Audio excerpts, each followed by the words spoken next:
Kung yung mga, kasi meron silang isinama rito na, halimbawa, yung tungkol sa di umano ay pagkakaroon na ng yaman, pero ang taon 2007 hanggang 2017, hindi pa siya vice president eh. Pero pwede bang isama yon? Paano mong isasama yon? Ang kanyang pagiging vice president, ang importante dyan, kaya siya naging impeachable. Yung mayor hindi ini-impeach. Oho. Ano? Yung konsihal hindi na-impeach. Ang senador hindi na-impeach. Congressman hindi na-impeach. Ang judge hindi na-impeach. Bakit isasama mo yung aligasyon tungkol sa kanyang pagiging mayor o kaya vice mayor? Wala akong makitang impeachable offense sapagkat pagka vice mayor ka o mayor ka, hindi ka impeachable officer. Opo. Hindi ba nila alam kung sino-sino lamang? Tinukoy naman ang saligang batas. Kung sino-sino lang ang pwedeng sumailalim sa impeachment. Distinguido po lahat yon. Kompleto yung listahan. Presidente, Vice President, Ombudsman, mga commissioner ng ating constitutional commissions. Tatlo yun eh. Civil Service, COMELEC, COA. Ayan, at saka po yung mga maestrado Ng Korte Suprema. ng Korte Suprema. Yan lang po ang mga impeachable officers. Wala na po. Wala na. Kung ilalagay mo dyan, yung inaakala nilang ebidensya nung siya'y mayor, napakalayo naman nata nun. Yan ba? Ano yan ba yung pinagsikapan nila?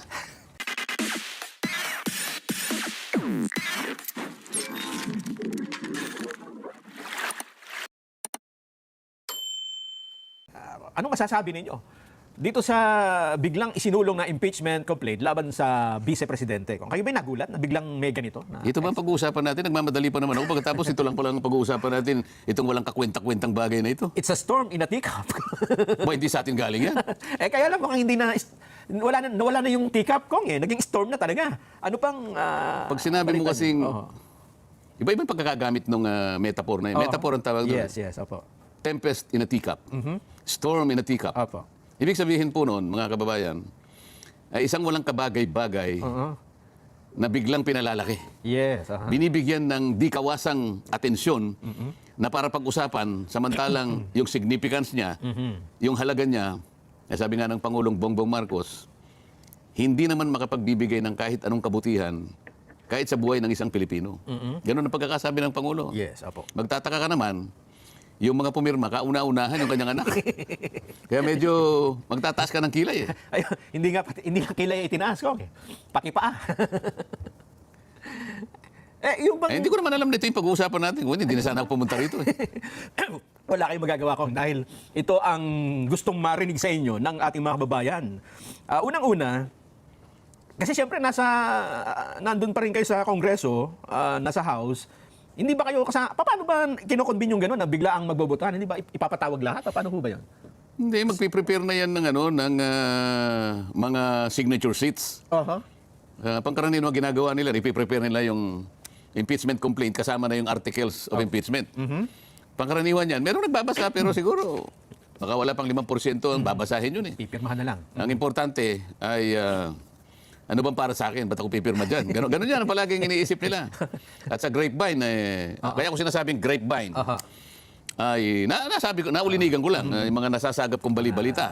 Mula dun sa mga nakadikit doon. Oo, na pagka ikaw ay pumirma, bibigyan ka ng karagdagang 100 million worth of projects. Worth of projects? Oo, at bukod pa dyan, meron ka pang X amount of AX, at saka yung mga AKAP, yung pangkaraniwang ayuda na ibinibigay. Siguro, may inganyo yung mga pipirma sapagkat inaakala nila na malaking bagay para sa kanila yun. Kaya pala merong isang congressman ang nag-post ng ayuda is coming. No, nabasa ko yun. Isa yatang congressman na taga Mindanao, Cagayan de Oro yata yun. Maliwanag na inamin niya, ayuda kanya is coming. At yung pagdating, dagsa talaga. Yun ang pagkakadescribe sa akin eh. Maliban man sa sapagkat yun ay natapat dun sa araw na kung saan mag-a-adjourn kami. Kagaya na sinasabi ko, pangkaraniwan pagka-adjournment, meron ka namang pabaon. Parang nadoble yata yung pabaon Nelson. Pero ako, hindi ko na inaalala yun sapagkat matagal na akong wala. Sinabi ko naman sa iyo, tinanggal na ako sa lahat ng ganun. Itinuring nila ako na hindi na ako kasama. Na hindi na ako member ng House of Representatives. Pero hindi natin ikinalulungkot yun. Nasasabi ko lang. Kasi para sa ganun ay malaman ng ating mga kababayan kung anong klaseng leadership meron kami sa House of Representatives. Ang isa sa katanungan ko, 7 articles of impeachment ang isinampa eh. Hindi ito yung, kasi 3 yung nakaumang, hindi ba? May hinintay silang pang-4 mukhang dito pinagsama-sama at may karagdagan. At ang number 1 sa articles na yon ay yung tungkol sa high crimes. High crimes in contracting an assassin and plotting to murder or assassinate the President, the First Lady, and House Speaker, which as publicly admitted by her in a live broadcast. Anong masasabi po ninyo? Ano yung high crime? Yung nga daw pong Kapag ako'y napatay, sabi niya, meron na akong kausap na papatay kay ganito, kay ganyan, at saka kay ganon. Ano yun, high crime? High crime daw po nakalagay. O di bahala sila, patunayan nila yun. Kasi kung talagang matutuloy yan, at kung sakasakaling ako naman ay pala rin, nandun naman ako sa, alam mo na, eh di titingnan natin, pagtatanungin natin, yung bang pagkakaintindi mo sa high crime? Yung halimbawa may nagbanta. O sa akin kasi grave threat lang yun. Para sa Yung kapakanan. grave threat, parang pinsang buo ng jaywalking yun. Parang nagbanta ka pa lang. O di ba sabi niya, pagka ako'y napatay. So, wala pa. Nagsisilbing parang kasiguruhan niya yun, kaya huwag niyo akong papatayin. Di ba? Saan pumapasok yung high crime? Bayon ko sa kanila, ba't sa akin tatanong yan? Hindi naman ako gumawa niyan. Anong mga halimbawa ng high crime dapat? Yung talagang pinatay mo? Ay, kamukha ng treason, yung mga ganyan. Sapagkat pinagkanulo mo na yung buong kapakanan ng bansa mo. Yan ang mga ganyan, yung mga high crimes. Pero kamo, nagsabi siya, kapag ako'y napatay, ipapapatay ko rin kayo. So parang wala pa. Diba? Para sa akin, salita lang yun. para sa akin, grave threat eh. Kaya sinasabi ko sa'yo, pinsang buo ng, ng malicious mischief, ganyan. Oo nga. Ng jaywalking, bahala sila. Di ba? Sila magtatanggol yan. Hindi silang magtatanggol. Sila ang Silang magpo-prosecute. Ipatutunayan mo, sang-ayon sa mga ebidensyang dala-dala mo, na may high crime nga. na meron lang ganyan. Kasi kailangan patunayan mo yun. Hindi mag-aalledge ka ng ganyan. Pagkatapos, baka mamaya, saka mamadali nila, nagamit nila yung high crime. Pagkatapos, sige nga, tingnan nga natin ang definition ng high crimes. Baka hindi mag-qualify ang ginawa mong article of impeachment. Yun ang number 1. O baka sa mukha mo sumabog yan. Yung number 2 ay tungkol naman Hindi sa... ko pa nabasa lahat yan, ngayon ko lang naririnig yan. Binabasa. Wala kasi akong panahon basahin yan. Sabi nyo storm in a teacup lang ito. Kaya ako na nagbibigay sa inyo nung teacup ko. Pangulo na nga ang nagsabi. Tama. Hindi ba? Paano mabubuhay ang high crime? Pangulo na nagsabi, sa aking opinion, wala ikang kabagay-bagay lahat yan. Narinig din naman ng Pangulo yung mga ganong klaseng pangungusap mula sa Vice President. Opo. Pero sabi niya, yung mga bagay na pinag-uusapan ninyo, na nauuwi sa ganyan, sa aking palagay, ay wala ikang kahihinatnan yan. Marami tayong problema at mahahati lang ang atensyon ninyo. Para saan yan? Wala, sabi niya, sa wala. O pagkatapos, hahabi ka sa pamagitan ng iyong imahinasyon. May high crime dito. Ha? Kung yung mga, kasi meron silang isinama rito na, halimbawa, yung tungkol sa di umano ay pagkakaroon na ng yaman, pero ang taon 2007 hanggang 2017, hindi pa siya Vice President Pero pwede bang isama yon? Paano mong isasama yon? Ang kanyang pagiging Vice President, ang importante dyan, kaya siya naging impeachable. Yung mayor hindi ini-impeach. Yung konsihal hindi na-impeach. Ang senador hindi na-impeach. Congressman hindi na-impeach. Ang judge, hindi na-impeach. Bakit isasama mo yung aligasyon tungkol sa kanyang pagiging mayor o kaya vice mayor? Wala akong makitang impeachable offense. Sapagkat pagka vice mayor ka o mayor ka, hindi ka impeachable officer. Opo. Hindi ba nila alam kung sino-sino lamang? Tinukoy naman ng saligang batas. Kung sino-sino lang ang pwedeng sumailalim sa impeachment. Distinguido po lahat yon. Kompleto yung listahan. Presidente, Vice President, Ombudsman, mga commissioner ng ating constitutional commissions. Tatlo yon Civil Service, COMELEC, COA, ayan, at saka po yung mga maestrado Ng Korte Suprema. ng Korte Suprema. Yan lang po ang mga impeachable officers. Wala na po. Wala na. Kung ilalagay mo dyan, yung inaakala nilang ebidensya nung siya'y mayor, napakalayo naman nata nun. Yan ba? Yan ba yung pinagsikapan nila? Napatagal-tagal. Dalawa po yan yung mayor pa siya yung sa SALN at yung sa Davao Death Squad. Huwag na natin pag-usapan yan. Meron pang isa Walang ako. kwenta-kwenta. Ano pa? Eto pa. Natawa rin ako dito Ikaw lang, natatawa ka na Yung committed acts of destabilization constituting at least a betrayal of public trust and culpable violation of the Constitution and even high of crimes of sedition and insurrection such as, eto na, yung such as na nakakatawa to attend SONA 2024 and appointing herself as designated survivor. Alam mo, Talaga naman designated survivor ang Ang Vice President. Sa bagay. Oo nga, tama. Kasi ang Vice President is a President in waiting, hindi ba? Yun lang naman Yes, opo. Kaya tayo nag-imbento ng opisina ng Vice President para kung ano man ang mangyari sa Presidente, ay hindi naman tayo magkakadawindang-windang. Meron kagad na Papalit. Line of succession. Wala nga meron succession eh. Parte yun ng ating estabilidad eh, di ba? Parte ng ating sistema bilang isang gobyerno. Ay, bakit hindi maintindihan? Kaya nga natuwa ko rito. Ang taas pa, high crime din Talagang designated sa basahin mo yung saligang batas. Kapag may nangyari sa Pangulo sa anumang kaparaan, may namatay halimbawa, o kaya nagkasakit, hindi na niya kayang isakatuparan ang kanyang pananagutan, Apo. o kaya nag-resign, Tapos may kapalit ka agad. Designated talaga siya. Tama. Kahit hindi niya sabihin ako ang designated Oo, survivor. kaso, ang iniisip nila kasi, nakapako doon sa Netflix. Meron kasing pelikula, napanood ko yun eh. Yes. Napanood ko yun. Napakahaba, unti-unti. Pero natapos ko. Ayun nga. So, Sapagkat doon, tayo talagang inusig naman ng Pangulo. Talaga may pagtatangka. Isa naman sinabi niya lang, I am the designated survivor. O, kasalanan ko ba kung nervyoso kayo? Kanya. so kung ito ititingnan niyo na, baka hindi niyo napansin eh. Yung number 1 ay wala. Talaga ba ito yung pag-uusapan natin itong walang kakwenta-kwentang bagay na ito? Storm in Atika po ang topic natin. number 1, number 4, number 5, number 6. Ito yung number 7, nakakatawa rin, Kong eh. Pati Teka muna, yung ibang number, halos ganun din ang description. yun ang, kasi yun ang mas nakita ko, pero Na destabilization. yung parang may ano to eh, yung ihuhuli ko, yung parang ito lang ang pwedeng may basihan. Ha? Dito muna tayo sa mga nakakatawa. Ito kasama makeup nito ng Vice President tsaka lipstick, Kong eh. Pakinggan niyo mabuti ha, kung ba't ko nabanggit. Totality of the Vice President's conduct. Profanity? Totality. Profanity. Of Vice President's conduct clearly displays conduct constituting a betrayal of public trust, culpable violation of the 1987 Constitution, and graft and corruption. Ano yung kabuuan ng kanilang naisip o nakitang aksyon ng ating pangalawang Pangulo na maaaring sa kanyang kabuuan ay matatagurian nilang isang betrayal of public trust? Ano yun? Totality lang eh. So, inisip ko dito, kasama yung pag-makeup, di ba? Sinabi niya totality. So, from head to toe ito. Hindi, siguro ibig nila sabihin, magmula lahat ng kanyang mga pinagsasabi, lahat ng ginawa niya. Lahat ng ginawa niya na maaaring hindi nila nagustuhan at lahat ng ito'y inakala nila na kapag ito'y pinagsama-sama mo, ay ang sa kanyang kabuuan ay talagang destabilization plot halimbawa. Ano ba yung ginawa niya? Nakalagay ba dyan? Hindi, pwede bang ganun? Napaka-general na totality? Tatanungin ko nga sila, di ba? Pag nandun na ako, senator judge ako, di ba? Ay, sinasabi ko. Tama naman.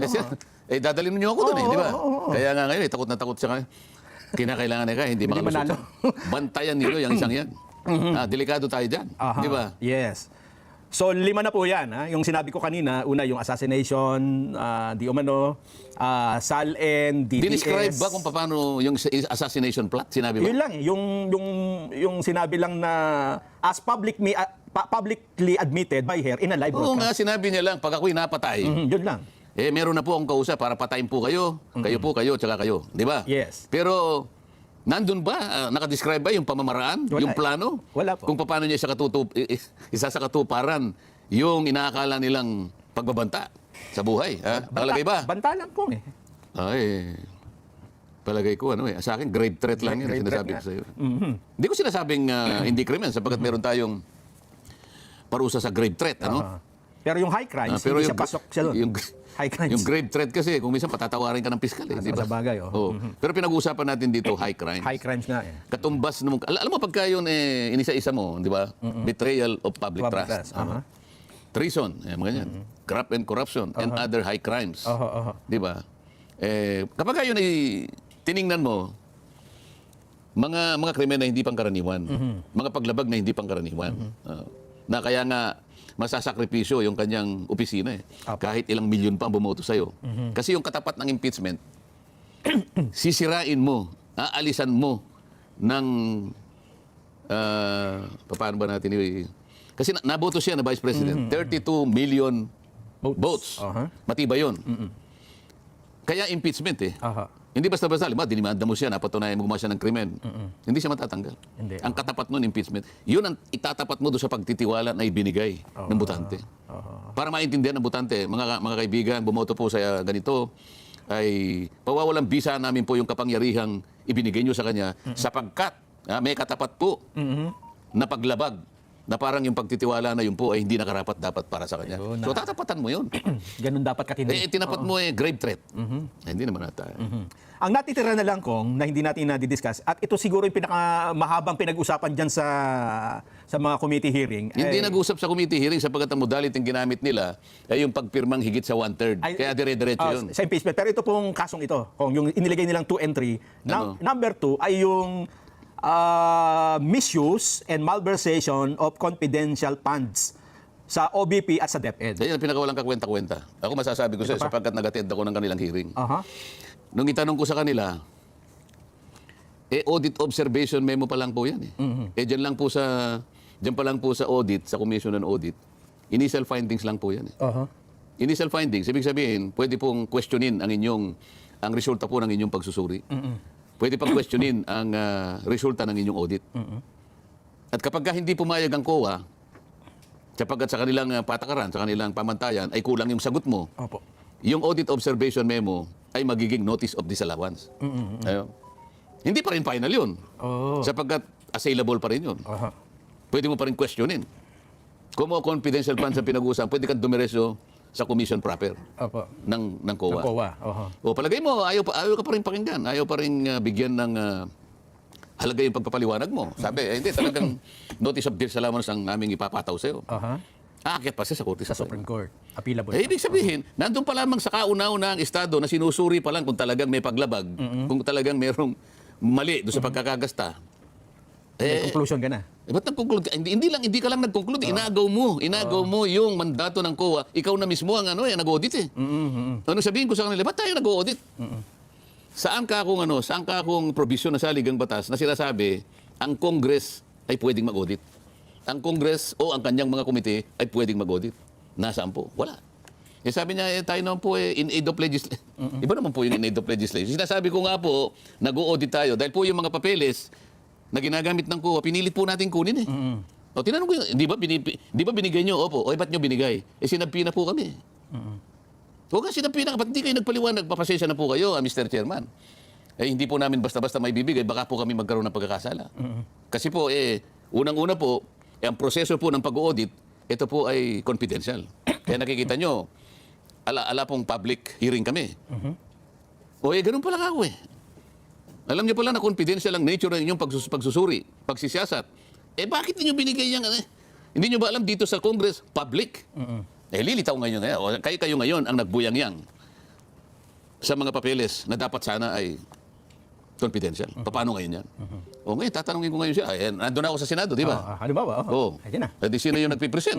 Ito po, betrayal of public trust, misuse and malversation of confidential funds sa OBP at DepEd. Napatunayan na ba ng COA? Nagkaroon na ba ng conclusion sa COA na talagang merong basihan ang hindi tamang pagkakagasta ng mga pondo ng Vice President? Natapos ba ng COA? Sasagot, hindi po. Ina-audit pa po . Kayo ang nag-audit. May karapatan ka mang mag-audit. Wala po. Paano ngayon? Ano sasabihin mo ngayong betrayal of public, ano ba to? Misuse, malversation. Nasaan ka ako halimbawa? Ipatatawag ko ngayon yung COA. Yung chairman ng COA. Mr. Chairman, siyempre, harap siya doon, di ba? Hindi ba ikaw ang nagbigay ng approval para ang COA ibigay yung mga dokumentong ibinigay sa Committee on Bad Government? Good Government. Good Government. Anong pangalan? Committee on Good Government. Good Government. Pagdating ko sa Senado, papalitan ko yun . Ano na po? Committee on Bad Government. Yun ang katapat nila . Ano ba yung sinasabi ko? Saan ba ako papunta ron? Yung audit ng COA. Kaya nga, wala pa. Hindi, yung papel. Hindi ba ikaw ang nag-approve? Nung sinabpi na ang Commission on Audit, ikaw ang nagbigay ng approval. Opo. Kunyari, ikaw ang pangalan ng COA chairman. COA. Gamaliel Cordoba. Nag-aral si Gamaliel. Chairman, ako sa'yo. Yan baka kung pagbibigay mo ng approval, isinangguni mo ba sa mga kasama mo sa komisyon? Hindi po yata . Kasi nagmamadali yung... Mali ka. Sapagkat hindi mo ba alam na ang Commission on Audit is a collegial body? Ay, alam ko naman po, alam ko. Alam mo pala. Bakit ikaw lang ang nagpasya? Alam mo bang ikaw pwedeng ma-impeach dito? Impeachable lang. Hindi ba sinabi ko rin sa iyo, ang commissioner ng Mangoa, commissioner ng CSC, commissioner ng COMELEC, impeachable officers. Delikado pala, Dito pa lang, halimbawa, pagtatatanungin mo yung mga yun. Attorney, Baka mamaya kamukha nung attorney ng yung vlogger, yung bata mo. Yung bata mong vlogger. Ha? Nako. Ito pa talaga yung pag-uusapan natin sa hapon Meron ito. pa. Oo nga. Kung alam ko lang ito yung pag-uusapan natin, alam mo. 6 na. May isa na lang natitirang articles at yan ang babalikan natin. Magbe-break lang po tayo sandali. Abangan nyo kasi Wala pa tayong Vox Populi. wala na tayong Vox Populi, Kong, kasi meron pa tayong hahanaping West Philippine Sea mamaya. Ha? Pero Senyas na senyas yung... yes, ubusin lang natin itong articles of impeachment. Ayan, Kong, dun sa na-discuss na natin, yung sa 7 articles of impeachment, isa na lang iniwan ko. So, Yan ang pinakamabigat. ito siguro yung pinakamabigat. Kasi inisa-isa na natin eh. Mula doon sa pinakamababaw, Bigatan mo, ha? mukhang mapakabigat ito, Kong. Ha? Number 3, betrayed public trust and or committed bribery and or other acts of graft and corruption, including distributing monetary gifts to DepEd officials, holding procurement-related functions.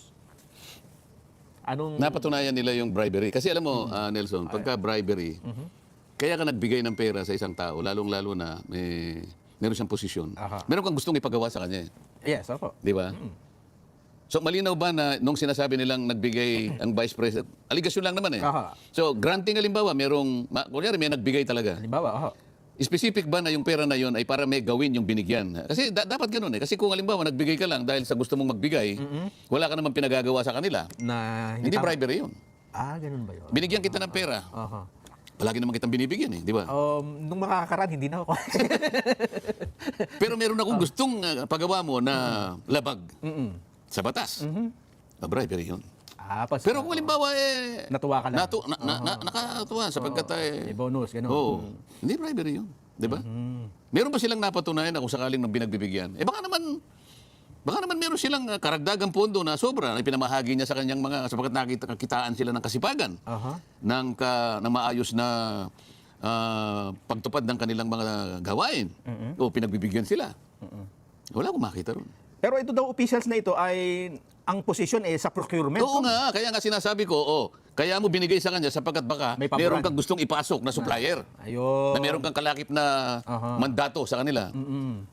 Pakibigyan mo ng yung kasi pagka sa post-qual ka niya, wag mo nang hanapan ng Yung mga requirements. baka ma-disqualify. Kasi may post-qual eh, di ba? Opo. Pangkaraniwan naman, hihigpitan sa post-qual eh. Para sa ito ha. Ituloy-tuloy mo na. Ayun ang bribery. Kung wala naman, paano? Napakahirap patunayan nun eh. O halimbawa, nandun na naman ako sa Senado. Ibig mo ba sabihin na migay lang na wala namang kaukulang gagawin yung pinagbigyan para palitawin na merong dapat na kilingin o kaya dapat na magkaroon ng advantage sa supply at kahit na baluktutin ang ibang mga proseso ay gagawin nila sapagkat nagbigay ka. Mapapalitaw nyo ba yan? Ano ang napalitaw ninyo? Wala po kasi. Magsiway na kayo lahat kako. Di ba? So establish mo Itigil na natin ito. Nagsasayang lang tayo ng pera. Tama yung sinabi ni Pangulong Bongbong, di ba? It's a storm in a teacup. Yan na nga yung sinasabi ko sa inyo. Nagpakadalubhasa kayo dyan. Pagkatapos wala naman pala kayong mapapatunayan. Bakit yung pag nagbibigay sila ng akap, akala mo ba yun ay lalo mas mag-ano yun, di ba? Yun, lantaran. Tatanungin ko, halimbawa, saang provision ng ating tuntunin dito sa House of Representatives? Kahit na sa ating mga House rules natin, committee rules, halimbawa, o saligang batas, saan nyo po mababasa na ang isang congressman o kaya yung speaker pupunta sa isang lugar, magsisisigaw ng gano'n, siyang mamimigay ng pera. Tama ba yun? Wala kami tungkulin na gano'n eh. Yun, babagsak sa bribery yun eh. Lalo na ngayon, magsisimula na ang campaign season halimbawa. Pagkakamalang kang bumibili ka ng boto, pero akap yun eh, AX, tupad. Ngayon lamang, alam mo yung guarantee letter na pinadadaan sa amin, Nelson? May sakit yung isang constituent. Pupunta sa amin. Gagawa yung mga staff ko, kasi may sakit, bibigyan niya yung medical abstract na kailangan ng ganitong halaga. Pangkaraniwan, may hirap. So gagawa kami ng guarantee letter para i-cover yun, bibigyan niya sa ospital, para sa ganun, ay mailibre yung kanyang expense. Yes, opo. Kailangan bang ipadaan sa amin yun? Ako minsan nahihiya ako eh. Hindi na dapat pinadadaan sa amin yun. Dapat yung DOH, merong sistema o yung DSWD, kayo-kayo na lang sapagkat kayo ang ehensya ng gobyerno na talagang minanduhan na kayo ang tumutok dyan. Kami, tagagawa lang kami ng batas. Hindi. Ang nangyari, dahil sa gusto nilang magpasikat, lalong-lalo na pagka-eleksyon, kailangan sila pang magbigay. Pamumukha mo ba sa tao, utang na loob mo sa akong gumawa ng GL mo, guarantee letter? Hindi po eh. Wala po kayong utang na loob sapagkat yun po ay pera ng gobyerno po yan. Pinadaan lang sa amin. Ako kahit paano sinasabi ko yun eh. Pero yung mga kasama ko, hindi. Para bang gusto nilang palabasin, galing sa bulsa nila yun. Kaya yung tao nananatiling na nag-uutang na loob, parang ganun na lang po, salamat po. Ay sabi ko, pagka ako'y pumunta sa ibang lugar ngayon, Oo. kunin niyo po yung pera na yan. At huwag kayong magte-thank you sapagkat yan, pera po niyo yan. Pera ng taong bayan. Huwag kayong magte-thank you. Huwag kayong pabubulag sa mga yan. Sabi ko.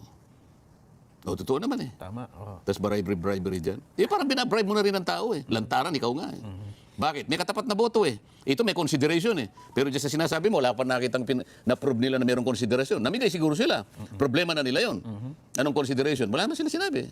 May pinagagawa ba sila doon sa mga pinagbigyan ng kung ano-anong pera na yon? Mukhang doon sa hearing, Kong, wala nga lumitaw. Wala nga. Nandun ako eh. Hinihintay ko nga na tatanungin siya, oh madam, isa ka po pala sa nakatanggap ng ganito, ilang buwan ka nakatanggap? 3 buwan po. Ano naman ang pinagagawa sa'yo? O di sana nagsalita. Anong kapalit? Ano? Ang gusto po nila kasi, yung pong supplier X, ay yun po yung palagi ko pinapasok dito. O bribery talaga yun. Ayun. Di ba? Baka nagkaroon sila ng idea kung na gawin. Sinasabi ko na nga eh. Partida ko na sa kanila yun eh, di ba? Oo. Ay, kaya mahirap naman gumawa ng kwento. Oo. Mabubuking din eh. Partida ko na po sa inyo yan. Kasi kahit ano pong gawin ninyo, pag nandyan na po, tingnan natin kung makakalusot kayo.